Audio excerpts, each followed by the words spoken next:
live on your tablet, phone, and the KUTV app. This is 2 News Live. Yes, it is. Thanks for joining us on 2 News Live. I'm Brian Schnee. It is Thursday, July 13th. It's warm out here. We are high above Salt Lake City, taking a look over the city from my vantage point. Behind us are a bunch of homes here up on the East Bench. Why are we here? Why are we talking about this? Well, we're going to talk about the heat, especially potentially record-breaking temperatures that are on the way. Not tomorrow, but as our meteorologists have been saying, maybe in the coming days. Also, we're going to be taking a look at fire concerns around your homes, especially with maybe fireworks coming up again, that legal period around the Pioneer Day holiday.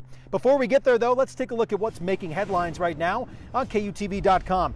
One day after the UDOT issued a decision that it wants to move ahead with a gondola in Little Cottonwood Canyon, opposition groups are examining how they can fight it. They say it's still an opportunity for them to defeat the gondola, but it's unclear what action may be taken. It's now been 1 year since the 988 Suicide and Crisis Lifeline went live in Utah. The Utah Department of Health and Human Services and the Huntsman Mental Health Institute says the new three-digit hotline has saved lives during the past year. More than 87,000 people in Utah have called that number. Governor Spencer Cox will soon become the chair of the National Governors Association. He will accept the gavel from current chair, New Jersey Governor Phil Murphy, and will stay in that role for about a year. Finally, in our headlines, Provo City Airport celebrating 1 year since its new terminal opened. The airport leaders say more expansion is coming right now. This airport has 12 daily flights. That number could grow to 17 by the end of the year. As we go in depth tonight, you can always get in touch with us throughout the show. Use those fancy hashtags, 2 News Live. You can find us on Twitter, Facebook, Instagram, and more. Let's go in depth tonight. It is getting hotter and hotter, especially in parts of southern Utah. Right now, temperatures about 90 degrees where I am here in Salt Lake City. An excessive heat warning will be in effect through Monday. Temperatures expected to be over 110 degrees. Doesn't sound too pleasant to be outside in that. It has state park managers saying it's just too dangerous in certain situations to be outside, to be recreating in that. Paul Nelson is live in the opposite part of the state tonight.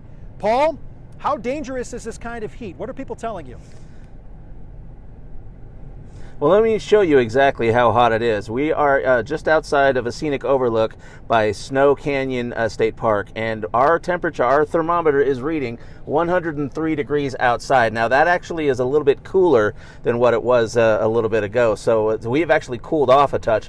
However, this is kind of the issue here. Notice how beautiful this looks at the canyon. It looks fantastic, and they believe that this is what's going to bring a lot of day hikers to this area, and that is what has them mostly concerned.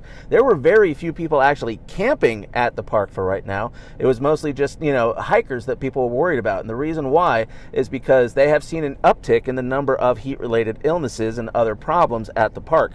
For example, about 5 to 6 years ago, they were recording about maybe 3 to 5 heat-related issues every single summer. But the park manager told us that now they're seeing 1 heat-related problem every single week. And with temperatures going above 110 degrees, they're very worried that people are going to underestimate just how hot it is.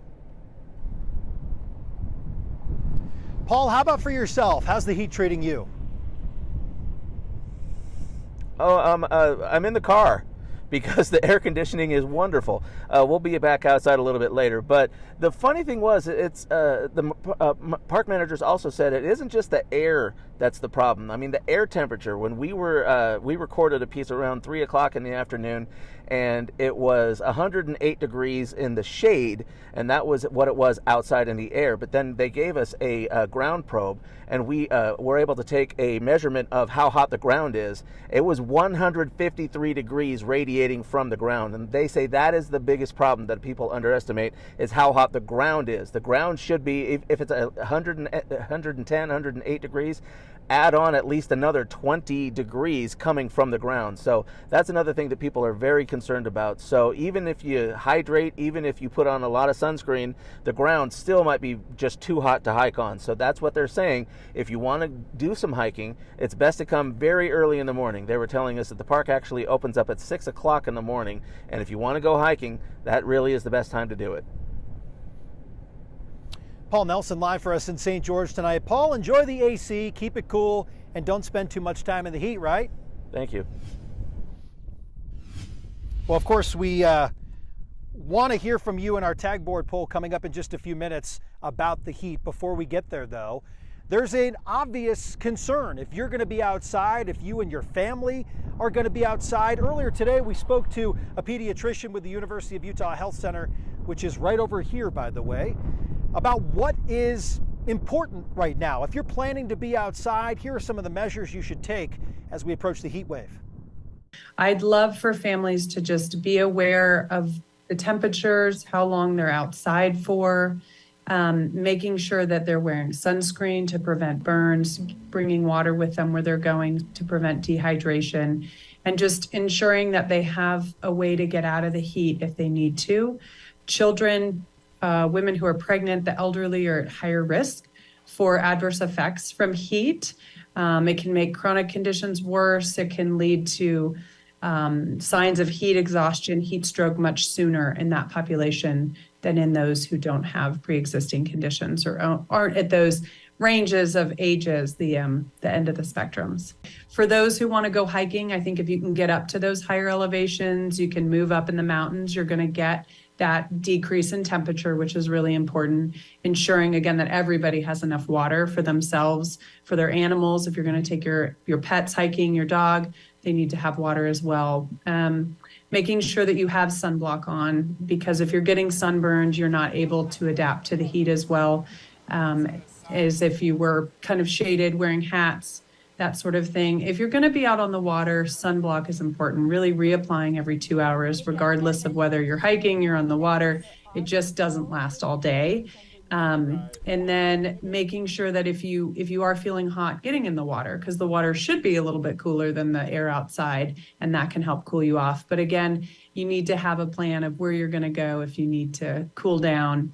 Do you have a shaded area that you can go to by the water?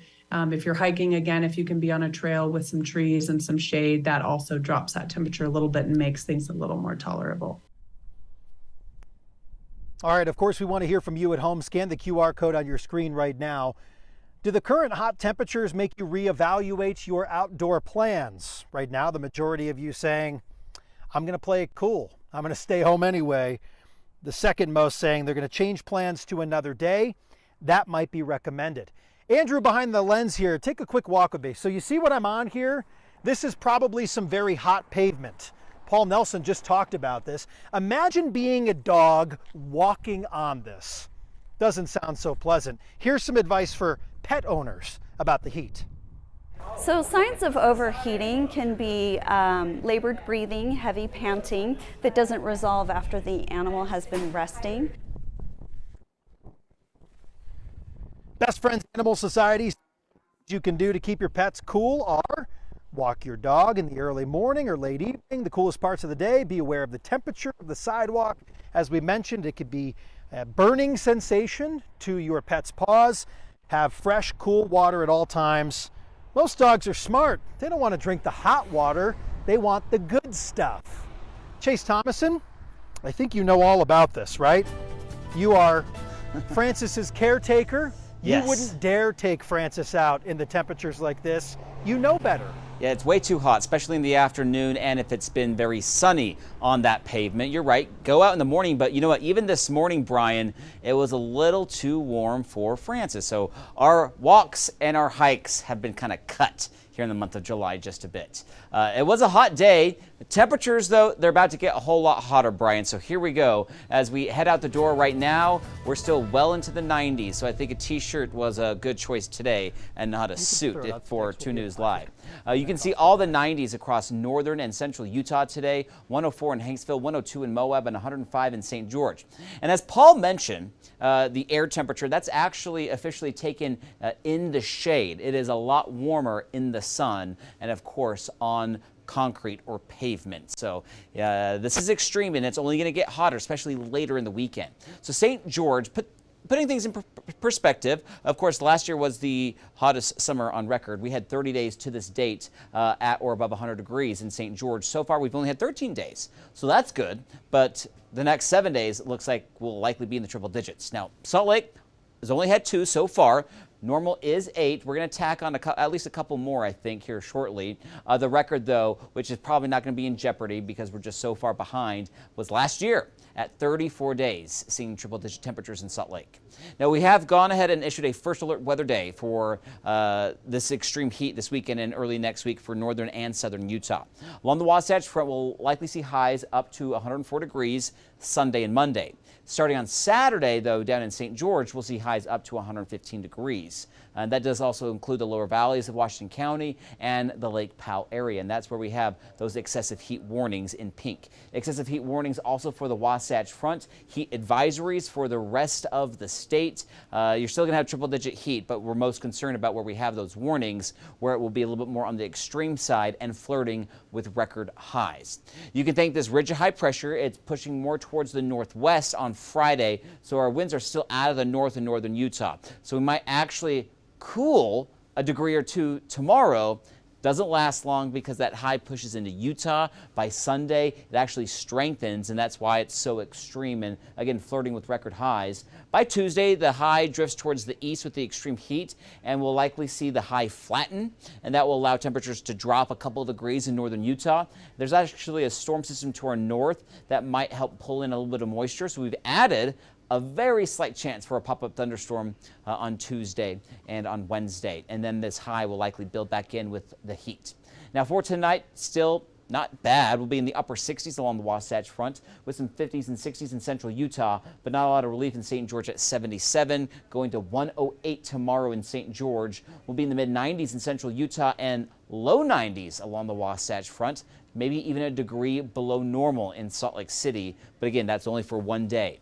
So St. George, we're above average tomorrow, but then here comes the extreme heat first alert weather days, Saturday through Monday, highs up to 115 degrees, and then we'll drop a couple degrees. It's still very hot, though, for the rest of next week under partly cloudy skies. Those overnight lows mild near 80.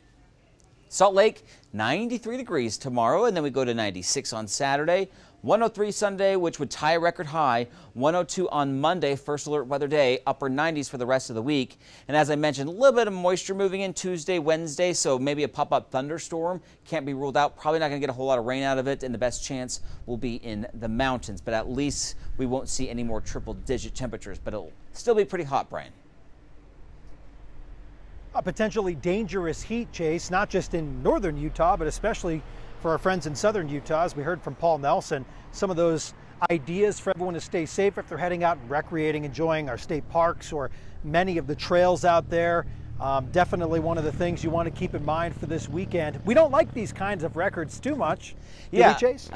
We don't. I mean, and people are like, oh, it's hot, it's Utah, we see it every year. But whenever we're, approaching those record highs, that is extreme for that day. And it is something I take seriously. You can get dehydrated very easily. Drink lots of water, and drink lots of water before you do your hikes. You don't want to drink it while you're hiking. You want to be hydrated before you start to sweat. And of course, hiking in the morning, Brian, it is cooler. So no reason to be out in the afternoon. Yeah, be kind to your pets out there too. That's always a good thing. Thank you, Chase. Remember, of course, you can always keep in touch with everything that our weather team is doing by downloading the 2 News mobile app. Very easy to find, very easy to use. You can get it right at the palm of your hand. Hey, let's talk about firework concerns, right? And keeping your home clear of the threat of a wildfire. Taking a look at the hillside here up above Salt Lake City. This is one of those areas that they really stress homeowners know what to do on your property, know what your neighbors can do to benefit your property and theirs. A lot of these homes fall within that wildland urban interface. That is when a home butts up to an area that is really fire prone, that there's some vegetation there that could catch. Right now it is, interesting to see the mixture in how the fuels are here. The grass is really dried out. Some of the brush is still very green, is not too dry just from the look of it. But the American Red Cross wants you to be prepared around your home. What are you urging Utahns do before temperatures really heat up here and the threat for wildfire is present in a lot of communities? Yeah, this is a good time for you to think fire sense. I know we've had record-breaking moisture and plenty of rain and snow, but as you start to see the green grass is starting to turn yellow, which means increased fire risk. This is a good time for you if you're going camping, you're pulling a trailer. Make sure that your chains are secure. Make sure you're not parking your vehicles after driving for any period of time over any type of grass of some sort. And then, just make sure if you're off-roading and doing things like that with ATVs, that you do it in a responsible manner that's not going to cause any sparks or any fire. What do you think is most vital for the homeowner right now?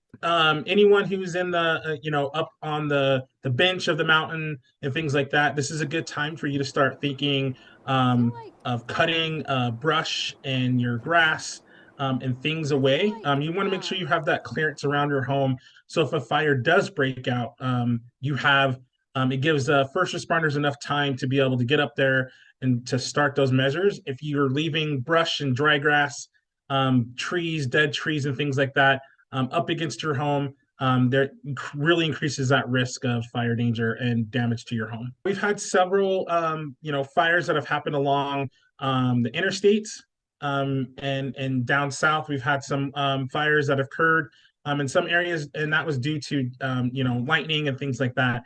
So as I think people really have, since we got the record-breaking snow and things like that, a lot of people are like, oh yeah, fire's not going to really happen. There's still snow in the mountains, and that's not necessarily the case. Increased moisture brings increased production of vegetation, which, yeah, it might stay green a little longer, but that's more vegetation that will then dry out and lead to worse wildfires in the future. Well, I hope you can see that sign okay. It says no fireworks zone. Let's use this moment as a friendly reminder for you. Look at the vegetation behind it. That's probably a good indicator as to why. It's very dry. The grass is completely dried out. You see a number of fires each year in an area just like this, in any part of the Wasatch, not specifically always here in Salt Lake City, although we've had a few on the hillsides over the last few years. Just be mindful of the firework restrictions in your city, and also be mindful of your neighbors. They will appreciate you following those restrictions. That'll do it for us here on 2 News Live. Thank you for joining us live from Salt Lake City tonight.